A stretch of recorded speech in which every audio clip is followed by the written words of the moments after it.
ಈಗ ನಮಗೂ ಸುದ್ದಿ ಬಂದು ಇನ್ನೂ ಕೇಳಬೇಕಾಗಿದೆ. ಸೊ ಅವರು ಕೆಲವು ದಿನಗಳಿಂದ ಆಸ್ಪತ್ರೆಯಲ್ಲಿ ದಾಖಲಾಗಿದ್ದರು ಬೆಂಗಳೂರಲ್ಲಿ. ಬಹುಶಃ ಚಿಕಿತ್ಸೆ ಫಲಕಾರಿ ಆಗದೆ ಆಗಿರ್ಬೋದು.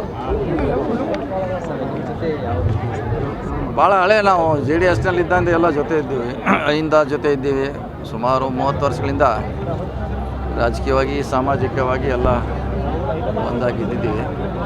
ಸೊ ಒಬ್ಬ ಹಿರಿಯ ರಾಜಕಾರಣಿ ಅವೇರ್ನೆಸ್ ಮೂಡಿಸ್ಲಿಕ್ಕೆ ಏನೇನು ಕಾರ್ಯಕ್ರಮ ಆಗ್ತಾಯಿದ್ದೀವಿ, ಅಧ್ಯಕ್ಷರೇ ಖುದ್ದಾಗಿ ಬಂದಿದ್ದಾರೆ. ಅದ್ರ ಬಗ್ಗೆ ಅವರೇ ವಿವರವಾಗಿ ಹೇಳ್ತಾರೆ. ಅಂದರೆ ಏನು ಕಾರ್ಯಕ್ರಮ ಇದೆ, ಮುಂದೆ ನಮ್ಮ ಚಾಲೆಂಜ್ ಏನಿದೆ, ಏನು ಮಾಡಬೇಕಂತ. ಸೊ ಅಧ್ಯಕ್ಷರು ಬ್ರೀಫ್ ಮಾಡ್ತಾರೆ. ಅದಿಂಥ ಭಾಳಷ್ಟು ಆಗಬೇಕು. ಯಾಕೆಂದರೆ ನಮಗೆ ಕಸ ವಿಲೇವಾರಿ ದೊಡ್ಡ ಚಾಲೆಂಜ್ ಇದೆ ನಮಗೆ. ಸೊ ಅದು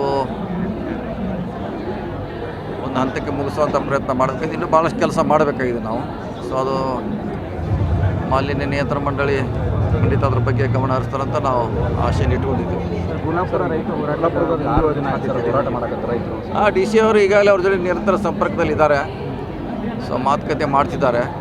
ಸೊ ಅವ್ರಿಗೆ ಅಧಿಕಾರ ಕೊಟ್ಟಿದ್ದೀವಿ ಮುಗಿಸ್ಲಿಕ್ಕೆ.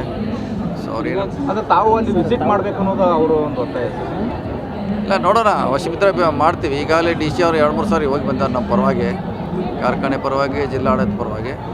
ಅವಶ್ಯವಿದ್ದರೆ ಹೋಗ್ತೀವಿ. ಮಾಡೋರು ಅದಕ್ಕೆ ಹತ್ರ ಏನು, ಅದಕ್ಕೆ ಎಲ್ಲ ರಾಜಕೀಯ ನಮ್ಮ ಪಕ್ಷದವರು ಭೇಟಿಯಾಗಿದ್ದಾರೆ, ಶಾಸಕರು ಹೋಗಿದ್ದಾರೆ, BJP ಅವರು ಹೋಗಿದ್ದಾರೆ, JDSನವರು ಹೋಗಿದ್ದಾರೆ. ಸಮಸ್ಯೆ ಗೊಂದಲ ಇದೆ, ಅದು ಸ್ವಲ್ಪ ಗೊಂದಲ ಇದೆ. ಗೊಂದಲ ನಿವಾರಣೆ ಮಾಡಲಿಕ್ಕೆ DC ಅವರು ಪ್ರಯತ್ನ ಮಾಡ್ತಿದ್ದಾರೆ. ಎಲ್ಲಿಲ್ಲ, ಡೆಲ್ಲಿಗಿಲ್ಲ ಅಧ್ಯಕ್ಷ ಎಲ್ಲರ